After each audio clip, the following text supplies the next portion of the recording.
செல்வ பிறந்தகை மீது பல குற்றச்சாட்டுகள்லாம் இருந்தாலும் கூட காங்கிரஸ் மேலிடத்தில் அவருக்கு ஒரு சரியான ஒரு ஆக்சஸ் இல்லை. தொடர்ந்து அவமானப்படுத்தப்படுகிறார். அதிலெல்லாம் மாற்று கருத்தே கிடையாது.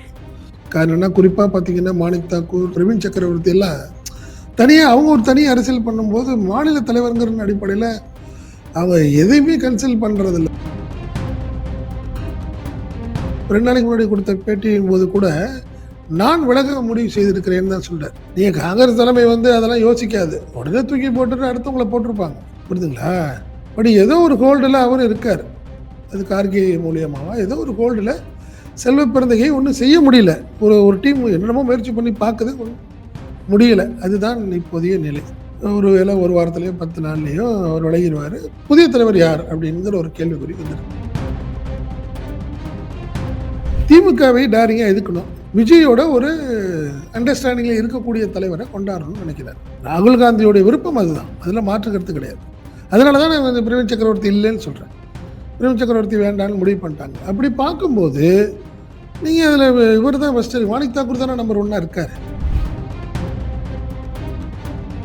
சமீப காலத்தில் மாநில தலைவரில் ரொம்ப டேமேஜ் ஆகப்பட்டவர் செல்வ பிறந்தகை. அதில் நம்ம மாற்று கருத்தே கிடையாது.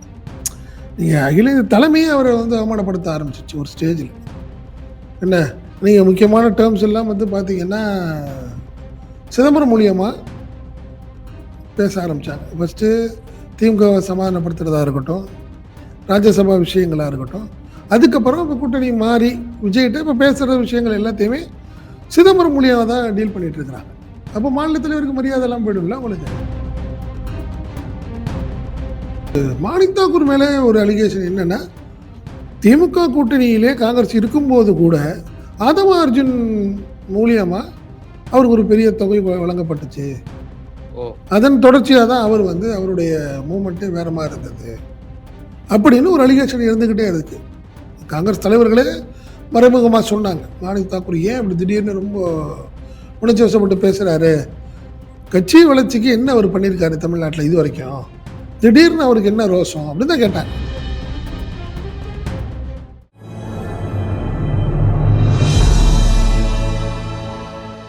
தமிழ் நியூஸ் நேரில் கண்வணக்கம். இன்றைய நேர்காணலில் நம்மோடு இருப்பவர் தமிழ் நியூஸோட ஆசிரியர் மற்றும் பத்திரிகையாளர் திரு செந்தில் சார். சார் வணக்கம். வணக்கம். வணக்கம். தமிழ்நாடு காங்கிரஸ் கமிட்டியினுடைய தலைவர் திரு செல்வ பிறந்தகை தேர்தலுக்கு முன்னதாகவே நான் கட்சியில், அதாவது இந்த கமிட்டியினுடைய தலைவராக நான் நீடிக்க மாட்டேன், நான் என்னுடைய சட்டமன்ற பொறுப்பை மட்டும் நான் வகிப்பேன் அப்படின்ற மாதிரி சொன்னார். ஆனால் அவர் தோல்வி அடைந்து விட்டார். தோல்வி அடைந்த பிறகும் அவர் தேசிய தலைவர் மல்லிகார்ஜுன கார்கே அவர்களை சந்தித்து முறையிட்டு இருக்கிறாரு. இந்த மாதிரி நான் பதவியிலிருந்து விலகிக்கிறேன் அப்படின்னு சொல்லி சற்று அவர் பொறுமையை காக்கும்படி அவர் அறிவுறுத்தியதாகவும் அது நமக்கு தகவலாக கிடைச்சிச்சு. அதுக்கு பிறகு அவர் சில விஷயங்கள், நண்பர்களை பற்றி நான் மனம் விட்டு நான் பேசுகிறேன் நிச்சயமா பெருசெல்லாம் கூப்பிட்டுட்டு அப்படின்ற மாதிரி சொன்னார். ரொம்ப வித்தியாசமாக இருந்துச்சு, என்ன மனம் விட்டு அவர் பேச போகிறாரு அப்படின்ற மாதிரின்ட்டு. குறிப்பாக அந்த கேள்வி எழுப்பப்பட்டது மாணிக்கம் தாக்கூர், ஜோதிமணி இவர்களை மையப்படுத்தி அந்த கேள்வி எழுப்பப்பட்டது. அதுக்கு அப்போ அவர் அப்படி சொன்னார், இப்போ யார் அடுத்த தலைவராக ஆவாங்க அப்படிங்கிற ஒரு பெரிய கேள்வி இருக்கு. இது வரைக்கும் இருந்தவங்க அதாவது எந்த கூட்டணிக்கு இருக்காங்களோ அந்த கூட்டணிக்கு விசுவாசமா இருக்கக்கூடிய தலைவருக்கு போடுவாங்க. அப்படிதான் செல்வ பிறந்தகையும் கருதப்பட்டாரு. அதுக்கு முன்னாடி இருந்த அழகிரி, அதுக்கு முன்னாடி திருநாவுக்கரசு இப்படிலாம் கருதப்பட்டது. இப்போ என்ன வாய்ப்புகள் இருக்கு சார்? செல்வ பிறந்தகை 2 வருஷம் தான் ஆகுது. 24 பிப்ரவரியில் வர்றாரு. அவர் காங்கிரஸ் தலைவராக வர்றாரு. கிட்டத்தட்ட ரொம்ப நாள் பெரிய லெவலில் கிடையாது. பெரும்பாலும் பார்த்தீங்கன்னா கிட்டத்தட்ட 3 வருஷம் 5 வருஷம்லாம் இருந்திருக்கிறாங்க தலைவர்கள். பட் அந்த வகையில் பார்த்தீங்கன்னா செல்வ பிறந்தகை மீது பல குற்றச்சாட்டுகள்லாம் இருந்தாலும் கூட காங்கிரஸ் மேலிடத்தில் அவருக்கு ஒரு சரியான ஒரு ஆக்சஸ் இல்லை. தொடர்ந்து அவமானப்படுத்தப்படுகிறார். அதிலெல்லாம் மாற்று கருத்தே கிடையாது. காரணம்னா குறிப்பாக பார்த்தீங்கன்னா மாணிக் தாக்கூர், பிரவீன் சக்கரவர்த்தி எல்லாம் தனியாக அவங்க ஒரு தனி அரசியல் பண்ணும்போது மாநில தலைவருங்கிற அடிப்படையில் அவங்க எதையுமே கன்சல்ட் பண்ணுறதில்ல. யார்கிட்ட, செல்வ பிறந்தகிட்ட எந்த கன்சல்ட்டிங் இல்லாமல் அவங்களும் ஒரு முடிவு எடுத்து கிட்டத்தட்ட எலெக்ஷனுக்கு முன்னாடியே அந்த ஒரு சூழ்நிலை வந்துருச்சு. கிட்டத்தட்ட பார்த்தீங்கன்னா மார்ச்லேருந்தே அப்படி தான் சொல்லணும். மார்ச்லேருந்தே செல்வ பிறந்தகை காங்கிரஸ் தலைவராக, மாநில தலைவராக இருந்தாலும் கூட அவர் எந்த கன்சல்ட்டிங்கும் கிடையாது. அவராக போய் வேணால் போய் சேர்ந்துக்கலாம், அந்த மாதிரி தான். ஏன்னா பிரவீன் சக்கரவர்த்தி தொடர்ந்து ட்வீட் போட்டதாக இருக்கட்டும், அவர் விஜயை போய் பார்த்ததாக இருக்கட்டும், விஜயோட கூட்டணி வைத்துக் கொள்ளணும்னு சொல்லி அவர் பேசும்போது இருக்கட்டும். அதே மாதிரி மாணிக் தாக்கூர் அவர் தனி அரசியல். இப்படி ஒரு சூழ்நிலையில் பார்த்தீங்கன்னா திடீர்னு அவங்க இடையில ஜோதிமணி வேறு அவங்க அவங்க தான் பேசிட்டே இருப்பாங்க. திடீர்னு வேட்பாளர் தேர்ந்தெடுக்கப்பட்ட விஷயங்கள்ல ஏகப்பட்ட முறைகேடு அப்படின்னு அவங்க ஒரு கொளுத்தி போட்டு போயிட்டே இருப்பாங்க. இப்படி ஆளாளுக்கு கூட பேசிட்டே இருப்பாங்க. அதுக்கு இடையில அதுக்கு ஒரு காரணம் ஜாதி ரீதியான சாதி ரீதியான சில விஷயங்கள்னு ஒரு தரப்பு சொல்கிறாங்க. குறிப்பாக பார்த்தீங்கன்னா அகில இந்திய தலைவரான கார்கேவுடைய அவர் நியமனம்ங்கிறதுனாலே அவரை பாரபட்சமாக பார்க்குறாங்க. குறிப்பாக ராகுல் காந்தியாக இருக்கட்டும், யாருமே அவரை பெருசாக அதற்கான ஒரு அங்கீகாரத்தை கொடுக்கவில்லை. இப்போ வழக்கமாக பார்த்தீங்கன்னா மாநில தலைவர் தான் பவர்ஃபுல். இதில் தமிழக அளவில் மாநில தலைவராக யார் இருக்காங்களோ, காங்கிரஸ் தலைவராக இருக்கிறாங்களோ அவங்க ஓரளவு பவர்ஃபுல்லாக இருப்பாங்க. சில இது இருக்கும், முரண்கள் இருக்கும், பிரச்சனை இருக்கும். பட் இந்த மாதிரி நிகழ்ச்சியை கூப்பிடவே இல்லை. ஒன்றும் இல்லை, நீங்கள் பிரவீன் சக்கரவர்த்தி வேட்புமனு தாக்கலுக்கு கூட கூப்பிடல. யாரை கூப்பிடல? செல்வ பெருந்தகை கூப்பிடல. சிதம்பரம் அவர்கள் தான். அது சட்ட ரீதியாக எப்படி ஃபார்ம் ஃபில்அப் பண்றது, அதை எப்படி நம்ம சமர்ப்பிக்கணும், அதுக்கு உடன் இருந்து ஃபில்அப் பண்ணவர் சிதம்பரம் அப்படின்னு சொல்லப்பட்டது. இது முந்தைய திமுக ஆட்சியில கூட்டணி பேச்சுவார்த்தை நடந்து முடியும் பொழுது கிறிஸ்டோபர் திலக்குக்கு என்ஆர் இளங்கோவன் என்று என்னுடைய நினைவு சரிவாக இருந்தார். அவர் அவரும் வில்சன் யார் அவங்க வழக்கறிஞர் பிரிவு போய் அவங்களுக்கு பெர்ஃபெக்டா பண்ணி கொடுத்தாங்க. அதன் அடிப்படையில் சிதம்பரம் போனார் என்றது ஒரு செய்தி. சிதம்பரம் வந்தார். பட் அப்போ அந்த வேட்புமனு தாக்கலப்போ பார்த்தீங்கன்னா ஸ்டாலின் போயிருந்தாரு, செல்வ பெருந்தகை போனாங்க. எல்லாத்தையும் ஒரு அங்கீகாரம் இருந்தது. பட் இங்கே அந்த முறை இல்லை. செல்வ பெருந்தகை கூப்பிடவே இல்லை. செல்வ பெருந்தகை மேலே ஒரு பெரிய விஷயங்கள் சாதி ரீதியான அடக்குமுறை அது விமர்சனங்கள் சொன்னாலும் கூட அவர் திமுககாரர் அப்படின்னு ஒரு இமேஜ் குத்திட்டாங்க. அப்படி ஒரு இமேஜ் ஏற்படுத்திட்டாங்க. ஒரு டீம் போய் இல்லை ஒரு திமுகவுடைய முழுக்க திமுககாரராகவே ஆயிட்டாரு அப்படிங்கிற மாதிரி ஒரு இமேஜ் விழுந்துருச்சு. அதனால கிட்டத்தட்ட ஒரு 3-4 மாசமாவே செல்வ பெருந்தகை அது இன்னொருத்தர் என்ன சொன்னாங்கன்னா, இல்லை அவர் வீட்டு குடும்ப திருமண நிகழ்ச்சி வச்சிருக்காரு, அதை முடிச்சுட்டு அதுக்கப்புறம் அவங்க மாத்துறதா இருந்தா எனக்கு அதுக்கப்புறம் மாத்திக்கங்கன்னு அவரே கேட்டுக்கிட்டாரு, இல்லைன்னா முன்னாடியே மாத்திருப்பாங்கன்னு அதுல ஒரு தரப்பு. பட் ஆனால் அது மாதிரி தெரியல. 2 நாளைக்கு முன்னாடி கொடுத்த பேட்டியின் போது கூட நான் விலக முடிவு செய்திருக்கிறேன்னு தான் சொல்றாரு. நீங்க காங்கிரஸ் தலைமை அதெல்லாம் யோசிக்காது, உடனே தூக்கி போட்டுட்டு அடுத்தவங்களை போட்டிருப்பாங்க, புரியுதுங்களா? பட் ஏதோ ஒரு ஹோல்டில் அவர் இருக்கார். அது கார்கே மூலியமாவா ஏதோ ஒரு ஹோல்டில் செல்வ பெருந்தகை ஒன்றும் செய்ய முடியல. ஒரு டீம் என்னென்னமோ முயற்சி பண்ணி பார்க்குது, ஒன்றும் முடியல. அதுதான் இப்போதைய நிலை. சரி, ரைட், செல்வ பெருந்தகை நான் விலக போகிறேன்னு சொல்லிட்டாரு. அதனால கிட்டத்தட்ட ஒரு வாரத்துலேயோ 10 நாள்லேயோ அவர் விலகிடுவார். புதிய தலைவர் யார் அப்படிங்கிற ஒரு கேள்விக்குறி வந்திருக்கு. அப்படி பார்க்கும்போது பிரவீன் சக்கரவர்த்திக்கெல்லாம் வாய்ப்பு இல்லை. ஏன்னா அவர் எம்பி ஆயிட்டாரு. 2வது அவர் ஸ்ட்ராட்டஜி கோர் டீமில் அவர் இருக்கார். அதாவது ராகுல் காந்திக்கு ஸ்ட்ராட்டஜி பண்ணக்கூடிய அந்த டீமில் இருக்கிறதுனால அவர் மாநில தலைவருக்கான வாய்ப்புகள் இல்லை அப்படின்னு சொல்கிறாங்க. ஸோ இப்போ இருக்கிற நிலைமையில பார்த்தீங்கன்னா, ஏன்னா தெரிஞ்சோ தெரியாமலோ காங்கிரஸ் மாநில தலைமையிலையும் கூட ஜாதி ரீதியான கோட்டா இருந்திருக்குது. நம்மளுக்கு இப்போ தான் தெரியுது. விசாரிக்கும் போது அவங்க ஆட்கள் சொல்கிறாங்க. வன்னியர் தலைவர், அதுக்கப்புறம் பார்த்தீங்கன்னா முக்குளத்தோர், கோனார், யாதவர்கள், அதுக்கப்புறம் பார்த்தீங்கன்னா பட்டியலினத்தவர்கள், இப்படிங்கிற ஒரு கோட்டா இருக்குது. அப்படி பார்க்கும்போது செல்வ பெருந்தகைக்கு பட்டியலினத்தவர் அப்படிங்கிற ஒரு கோட்டால அவருக்கு கொடுக்கப்பட்டிருக்கு. அதனால அடுத்தது அவர் யார் வராரு அப்படிங்கிறதுல ஒரு பிரச்சனைகள் வருது. அப்படி பார்க்கும்போது பார்த்தீங்கன்னா மாணிக் தாக்கூர் இருப்பாரா? மாணிக் தாக்கூர் முக்குளத்தோர்னு பார்த்தீங்கன்னா திருநாவுக்கரசர் ஏற்கனவே இருந்தார். ஏன்னா அழகிரிக்கு முன்னாடி அவர் தானே இருந்தார். ஆமாம். ஸோ அவர் இருந்தார், 2 நாளைக்கு இருந்தாருன்றாங்க. சரி, இது வரைக்கும் வன்னியர் கொஞ்சம் நாள் ஆயிடுச்சு கொடுத்து அப்படின்னு அடிப்படையில் விஷ்ணு பிரசாத் ட்ரை பண்ணுறாரு. கிருஷ்ணசாமியோட பையன் அவருக்கு வாய்ப்பு இருக்கா அப்படிங்கிற ஒரு சூழ்நிலை இருக்கு. அதே கேட்டகரியில் சுதா ட்ரை பண்ணுறாங்க. மயிலாடுதுறை பிஏ எம்பியா இருக்காங்க, எம்பி அவங்க ட்ரை பண்ணுறாங்க. 2வது லேடிஸ் கோட்டாலையும் ட்ரை பண்ணி பார்க்குறாங்க. அது ஒரு விஷயம். அதே மாதிரி அக்கா ஜோதிமணி அதான் ஜோதிமணியும் ட்ரை பண்ணுறாங்க. அதில் அவங்க ட்ரை பண்ணுறாங்க. ம். ஸோ இப்படி ஒவ்வொருத்தரும் போய்க்கிட்டு இருக்கிறாங்க. இந்த ஒரு இல்ல சூழ்நிலையில சார், எனக்கு பார்க்கும்போது இதுல ஒரே ஒரு சின்ன குறுக்கீடு. தேசிய லெவல்ல ஆதிக்கம் செலுத்துறவங்க, லாபி பண்றவங்க, தமிழ்நாடு காங்கிரஸ் கமிட்டியோட தலைவர் ஆங்கன்னா, அவங்களுடைய அந்த யார்ட்ஸ்டிக் வந்து அவங்களுடைய அந்த உயரங்கிறது சுருங்கிறாதா?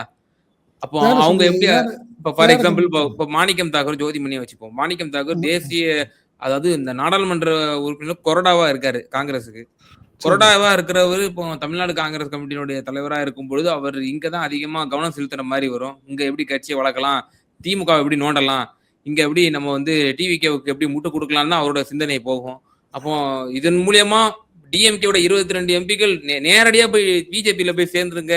நம்ம இந்தியா கூட்டணி பாழா போகட்டும்ங்கிற அளவுக்கு அது போயிடும். அப்ப அப்படிப்பட்ட ஒரு இதெல்லாம் நடக்குமா? சினாரியோ? இல்ல இப்ப வந்து ராகுல் காந்தி விரும்புறது என்னன்னா, திமுகவை டாரிங்கா எதுக்கணும். விஜயோட ஒரு அண்டர்ஸ்டாண்டிங்ல இருக்கக்கூடிய தலைவர கொண்டாடணும்னு நினைக்கிறாரு. ராகுல் காந்தியோட விருப்பம் அதுதான். அதுல மாற்று கருத்து கிடையாது. அதனால தான் நான் வந்து பிரவீன் சக்கரவர்த்தி இல்லன்னு சொல்றேன். பிரவீன் சக்கரவர்த்தி வேண்டான்னு முடிவு பண்ணிட்டாங்க. அப்படி பார்க்கும்போது, நீங்க அதுல இவர் தான் ஃபர்ஸ்ட்டு மாணிக் தாக்கூர் தானே நம்பர் 1 இருக்காரு.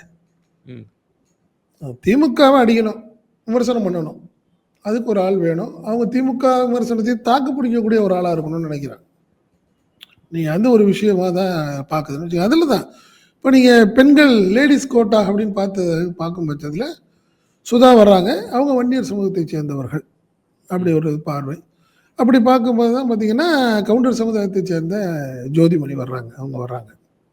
அவங்களுக்கு வாய்ப்பு இருக்கான்னா, ஜோதிமணிக்கெல்லாம் வந்து மேலிடத்தில இப்போ வந்து ஒரு பெரிய லெவல்ல அவர் மேல ஒரு அபிப்பிராயம் இல்ல. எதுக்கு எடுத்தாலும் போய் ரோட்ல உட்காந்து ஆர்ப்பாட்டம்னா, இதே சூழ்நிலை போச்சுன்னா டக்குன்னு இவரு விஜய் சரியில்லன்னு பனையூர் வீட்டு வாசல்ல உட்காந்து அந்த அம்மா பாட்டுல ஆர்ப்பாட்டம் பண்ண ஆரம்பிச்சிரும். ஆமா, நேற்றைய என்னைய தினம் கேக் சட்டசபையினுடைய அந்த ஸ்பீச்சுக்கு கூட அவங்க அதிருப்தியோட தான் கருத்த வந்து பதிவு செஞ்சிருந்தாங்க. இல்ல அதுதான் அதாவது நான் சொல்றேன். விஜயோட ரொம்ப டிபெண்டன்ட்டா நம்ம போனோம்னா, அவரும் நம்மள வந்து திமுக பிஹேவ் பண்ண மாரி தான் பண்ணுவாரு. ஏன் இதையுமே சொன்னாங்களே. உங்களுக்கு வந்து பார்த்தீங்கன்னா, குதிரை பேரம்னு ஒரு பிரச்சனை வர்றப்ப கூட ஆமா, ஆமா. அது வந்து இல்ல, எதிரா இல்ல தான் இது பேசுனாங்க. இதே தான் பிஜேபி பல மாநிலங்கள்ல செய்யுது. நம்ம எப்படி நீங்க அத வந்து சப்போர்ட் பண்ண முடியும்னு ஜோதிமணி சொன்னாங்க. ஆமா. ஸோ ஜோதிமணி வந்து சரியா இருக்கிற மாரி தெரியல. ஸோ ஜோதிமணியை மாநில தலைவர் போடுறதுக்கான வாய்ப்பு இல்லை. இப்போ இப்போ இருக்கிற இந்த சினாரியோ வச்சு பார்க்கும்போது, மாணிக் தாக்கூர் டாப்ல இருக்கார். வாய்ப்பு அதிகம் அப்படின்னு தான் சொல்றாங்க. பட் இன்னொன்னு சொல்றாங்க. ஏற்கனவே கிருஷ்ணகிரி எம்பியா இருந்த செல்ல செல்லக்குமார் செல்லக்குமாருக்கான வாய்ப்புகள் அதிகம் அப்படின்னு ஒரு சொல்றாங்க. ஏன் தமிழ்நாட்ட பொறுத்தவரைக்கும் பார்த்தீங்கன்னா, இன்சார்ஜ் செக்ரட்டரி 2 பேர் தான். 2 பேர் இருக்காங்க. ஒருத்தரு செல்லக்குமார், இன்னொருத்தரு மாணிக் தாக்கூர். மாணிக் தாக்கூர் எந்த ஏரியான்னு பார்த்தீங்கன்னா, உங்களுக்கு வந்து அந்தமான் அவருக்கு தான் குடுத்துருக்காங்கன்னு வச்சுக்கோங்களேன். ஓ! அவர் தான் இன்சார்ஜ். அதாவது அதே மாரி செல்லக்குமாருக்கு வந்து அஸ்ஸாம் இன்சார்ஜ் அவர். ஸோ அதனால தான் இன்சார்ஜ் செக்ரட்டரின்னு வச்சிருக்கிறாங்க அவங்க வச்சிருக்கிறாங்க. ஸோ பெரும்பாலும் பார்த்தீங்கன்னா, இன்சார்ஜ் செக்ரட்டரிஸுக்கு வாய்ப்புகள் அதிகம் அப்படின்னு சொல்றாங்க.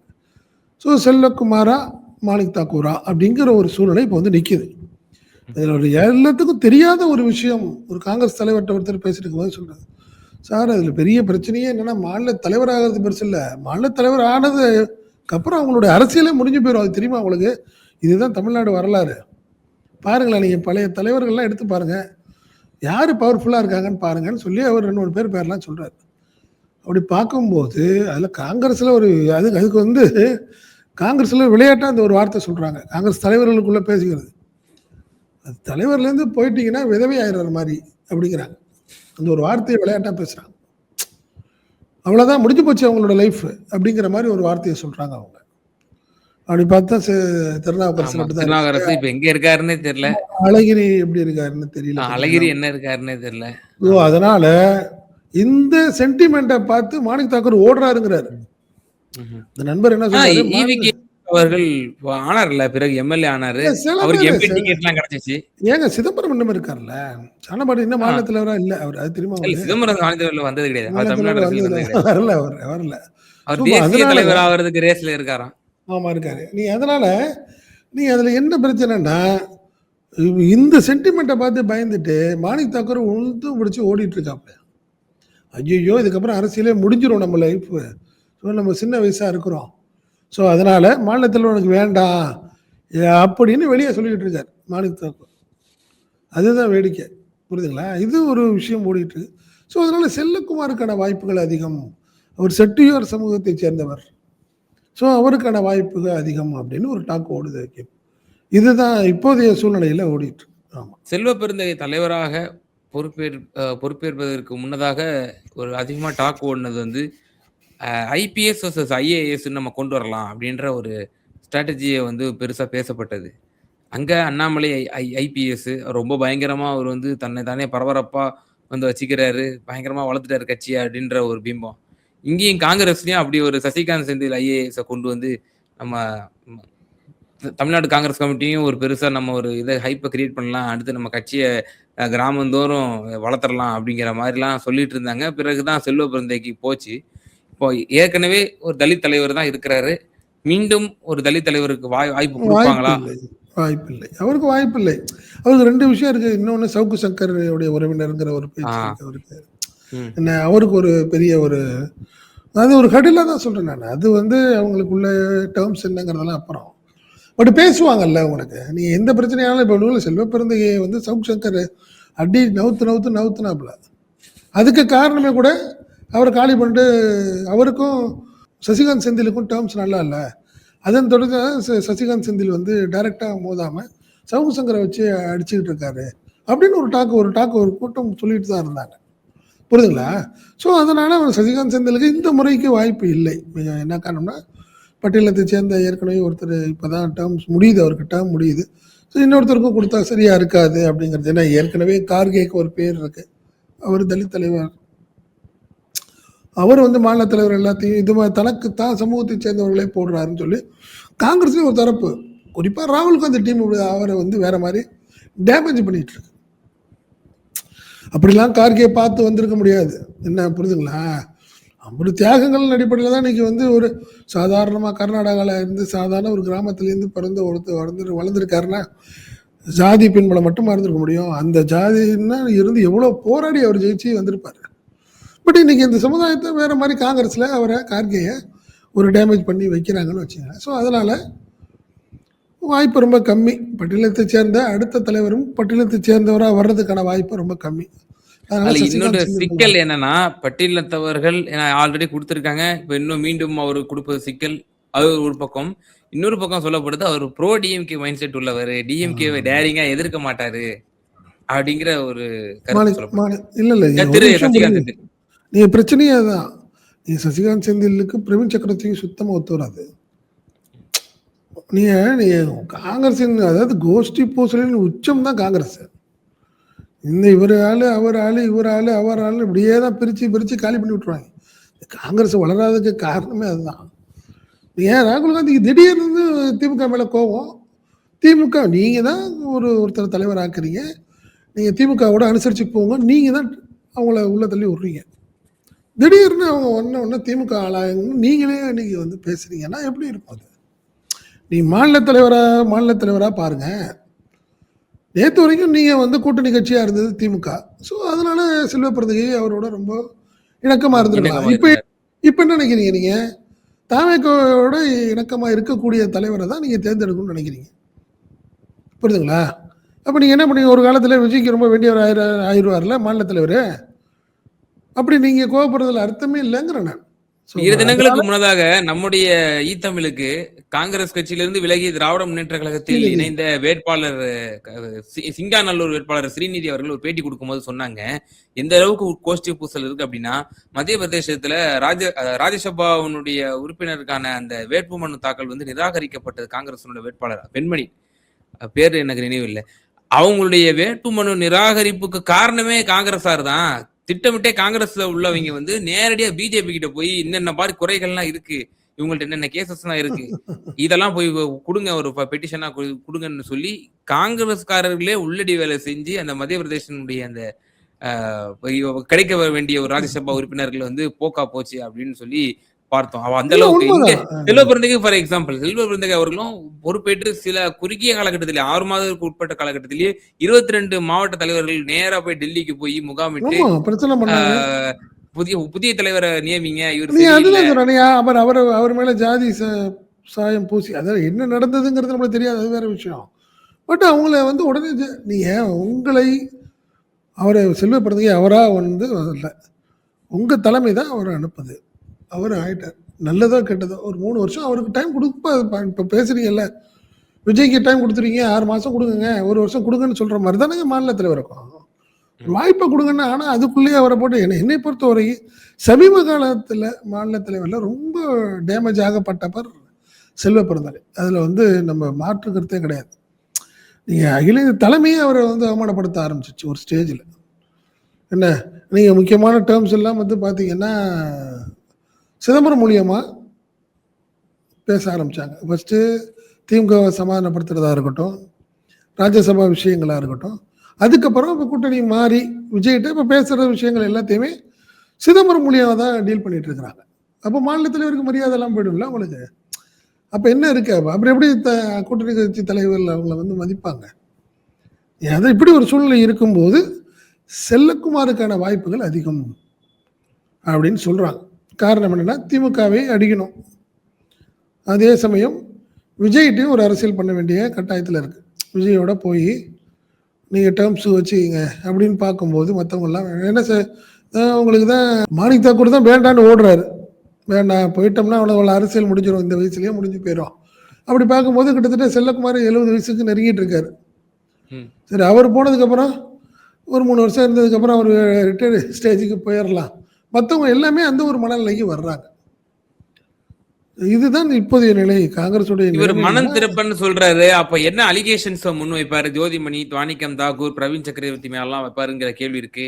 பெரிய எதிர்பார்ப்பு ஏற்படுத்திருக்கு. அதே போல இவர் வந்து கட்சியை விட்டே விலக போறாரு. இதுக்கப்புறம் ஸ்பேஸ் இருக்காது. நீங்களே சொன்னீங்க பல உதாரணத்தை சொல்லி. மாநில தலைவரா இருந்துட்டு ஒருத்தர் போனாருன்னா, இதே காங்கிரஸ் ஆளுங்கட்சியா இருந்தா கவர்னர் கொடுக்க வாய்ப்பு இருக்கு, இல்ல வேற ஏதாவது ராஜ்யசபா கொடுக்க வாய்ப்பு இருக்கு, டெல்லிக்கு தூக்கிடுவாங்க. இப்ப அதுக்கும் லாய்க்கு இல்லாத ஒரு கட்சியா தான் காங்கிரஸ் இருக்குன்னா, அப்போ அவரு டிஎம்கேவுக்கு போறதுக்கான சாத்தியங்கள் நிறைய இருக்கு. ஏன்னா அவருடைய திருமண விழாவுக்கு வந்து முன்னாள் முதல்வர் ஸ்டாலின் கலந்து கொண்டாரு. அதே அழைப்பிதழ் விஜய் அவர்களுக்கும் கொடுக்கப்பட்டது. ஆனா விஜய் அவர்கள் பங்கேற்கல என்பதும் குறிப்பிடத்தக்கது. அப்போ அவர் திமுக வந்தா, இப்ப திமுகவுல சென்னையில வந்து நிச்சயமா அவர் ஒரு வேல்யூ அடிஷனா இருப்பாரு, அவருக்குன்னு ஒரு செல்வாக்கு இருக்கு அப்படின்ற விஷயம்லாம் சொல்லப்படுது. எப்படி பாக்குறீங்க? இல்லை, அதாவது மாணிக் தாக்கூர் மேலேயும் ஜோதிமணி மேலேயும் அவருக்கு வருத்தம். ஜோதிமணி வந்து எப்பயுமே பார்த்தீங்கன்னா யாரோடையும் ஒத்து போக மாட்டாங்க. ஜோதிமணி வந்து எப்பயுமே யாரோடையும் ஒத்து போக மாட்டாங்க.